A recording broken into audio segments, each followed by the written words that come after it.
नमस्कार दर्शक बंधु उत्कल 24 न्यूज को स्वागत करुछि। आसंतु नजर पकाइबा आज खबर उपरे। परमहंस पंचायत रे कार्यकर्ता सम्मेलनी हर घर तिरंगा कार्यक्रम अनुष्ठित।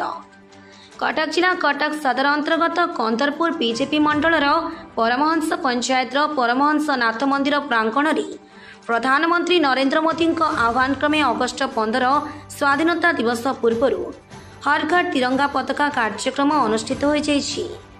एह उपलक्षे युवमोर्चा पक्षर एक मोटरसाइकेल तिरंगा शोभायात्रा पंचायत परिक्रमा करी हंसनाथ मंदिर प्रांगण में पहुंचीला।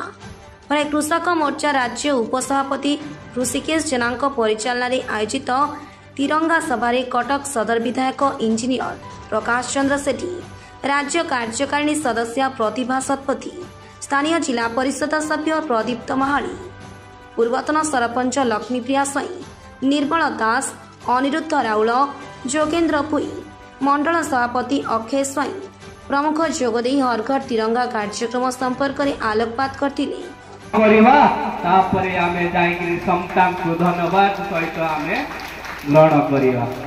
लक्ष्य हूँ काम करवा कहीं ना मु पसंद करे भाषण कि मु पसंद करे काम करिया को जो लक्ष्य रे आपण वोट देइचनी कटक सदरवासी माने एई 5 वर्ष रे किपरि 100% एफर्ट देई तांकर जो लक्ष्य को सफल करिवा।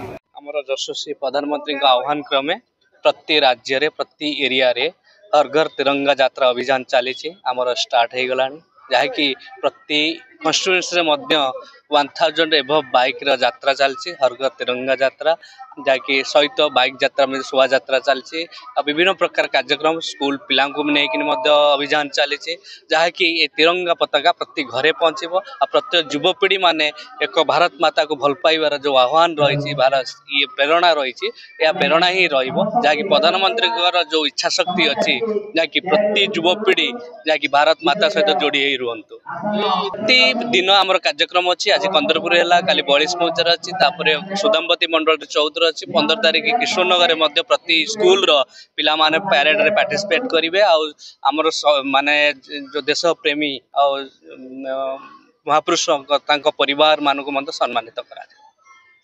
बोले भारत माता के, बोले भारत माता के। नमस्कार, नलिन कुमार राय, कटक जिला युवा मोर्चा सभापति सदर। हर घर तिरंगा यशस्वी प्रधानमंत्री जो आह्वान क्रमे आमे समस्ते युवपीढ़ी माने वर्तमान सदर महकुम रे समस्त उपस्थित अछंती। वर्तमान गोटे बाइक रैली आमर मतगजपुर परमहंस पर्यंत जो हला तादर 1000 संख्यक ऊर्ध्व पिला माने माँ माने भौणी माने छोट छोट कुनी पिला माने एथरे पार्टिसिपेट करिसंती।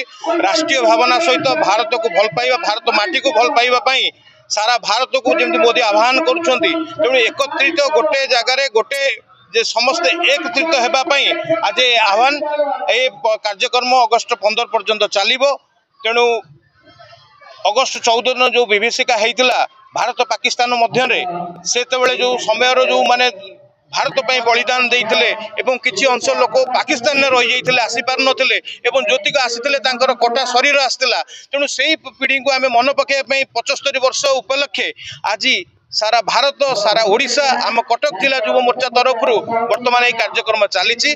आसंता काली आम युव मोर्चा तरफ एवं पार्टी निर्देश क्रमे बीजेपी जो अच्छी आमर यूनिट 4 को आम कटक भेलव्यू छकरू प्राय 150 रु ऊर्ध्व कार शोभा यात्रा हम।